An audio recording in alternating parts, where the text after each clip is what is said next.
വീണ്ടും ഷിരൂരിൽ നിന്നുള്ള വാർത്തകളുമായി ഞങ്ങളുടെ പ്രതിനിധി സിജു കണ്ണൻ കൂടി ചേരുകയാണ്. സിജു, അല്പം മുമ്പാണ് സച്ചിൻ ദേവ് MLA പറഞ്ഞത് നിലവിലുള്ള അടിയൊഴുക്ക് ശക്തമായ സാഹചര്യത്തിൽ ഡൈവിംഗ് സാധ്യമല്ല, മറ്റ് സാധ്യതകൾ ഇപ്പോൾ നേവി പരിശോധിക്കുകയാണെന്ന് പറഞ്ഞു. എന്താണ് അവിടെ നിന്ന് കൂട്ടിച്ചേർക്കാൻ കഴിയുന്ന മറ്റു വിവരങ്ങൾ?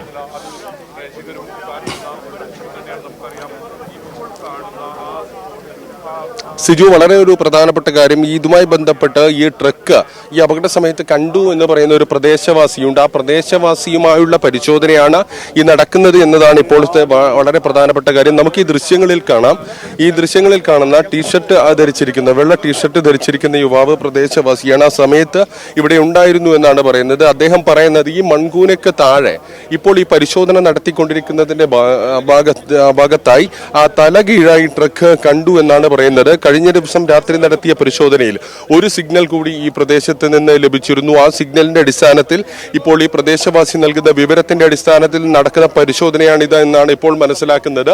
ഈ ഡിങ്കി ബോട്ട് ഇരിക്കുന്ന സ്ഥലത്തിന് തൊട്ട് താഴെ ഭാഗത്തായാണ് ട്രക്ക് കണ്ടു എന്ന് പറയുന്നത്. ആ സ്ഥലത്ത് എങ്ങനെ ട്രക്ക് എത്തി എന്നുൾപ്പെടെയുള്ള കാര്യങ്ങളാണ് പരിശോധിക്കുന്നത്. ഇതിന്റെ ക്യാബിൻ ഭാഗം മുകൾ ഭാഗത്തായി കണ്ടു എന്നാണ് പറയുന്നത്. ഇപ്പോൾ ഈ ദൃശ്യങ്ങളിൽ കാണാം, സൈനിക ഉദ്യോഗസ്ഥർക്കൊപ്പം ആ യുവാവ് ഇവിടെ നിൽക്കുന്നുണ്ട്. അദ്ദേഹവുമായി ബന്ധപ്പെട്ട ആ പരിശോധന, അവരിൽ നിന്ന് വിവരങ്ങൾ ചോദിച്ചറിഞ്ഞുകൊണ്ടുള്ള പരിശോധനയാണ് ഇപ്പോൾ നടക്കുന്നത്.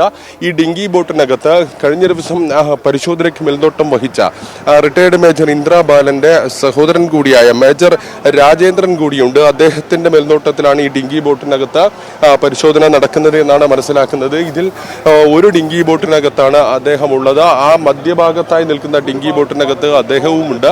അദ്ദേഹത്തിന്റെ നേതൃത്വത്തിലുള്ള ഒരു പരിശോധനയാണ് ഇപ്പോൾ നടന്നുകൊണ്ടിരിക്കുന്നത്. വളരെ പ്രധാനപ്പെട്ട ഒരു കാര്യമാണ്. കഴിഞ്ഞ ദിവസം പരിശോധനയിൽ പറഞ്ഞത് ഈ നിൽക്കുന്ന ദേശീയപാതയുടെ സമീപത്ത് നിന്ന് 50 മീറ്റർ അകത്താണ് ഈ ട്രക്ക് കണ്ടത് എന്നാണ് കഴിഞ്ഞ ദിവസം വൈകുന്നേരമുള്ള സിഗ്നലിൽ നിന്ന് വ്യക്തമായത്. ഈ ഡ്രോണുകൾ ഉപയോഗിച്ച് നടത്തിയ പരിശോധനയിൽ വ്യക്തമായത്. ആ പരിശോധനയുടെ ഭാഗമായി ഈ യുവാവ് ഇപ്പോൾ നമുക്ക് കാണാം, ഈ പ്രദേശവാസിയായ യുവാവ് നിർദ്ദേശം ഉണ്ടായതിന്റെ തൊട്ടടുത്ത ദിവസം ഈ ട്രക്കിന്റെ മുകൾ ഭാഗം കണ്ടു എന്നാണോ യുവാവ് ഈ അന്വേഷണ സംഘത്തോട് പറഞ്ഞത്?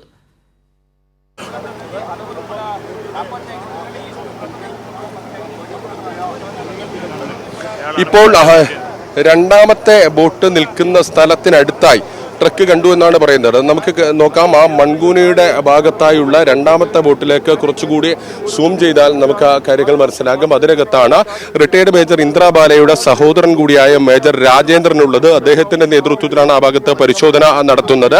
ഇനി നേരെ ദൃശ്യങ്ങൾ കരയിലേക്ക് വന്നാൽ, ഈ സൈനിക ഉദ്യോഗസ്ഥർക്കൊപ്പം ഈ പ്രദേശവാസി ഈ ദൃശ്യങ്ങൾ കണ്ടു എന്ന് പറയുന്ന ഈ ട്രക്കിന്റെ ഭാഗങ്ങൾ കണ്ടു, തലകീഴായി അപകടം നടന്ന സമയത്ത് തലകീഴായി നിൽക്കുന്ന തരത്തിൽ കണ്ടു എന്ന് പറയുന്ന പ്രദേശവാസിയുണ്ട്.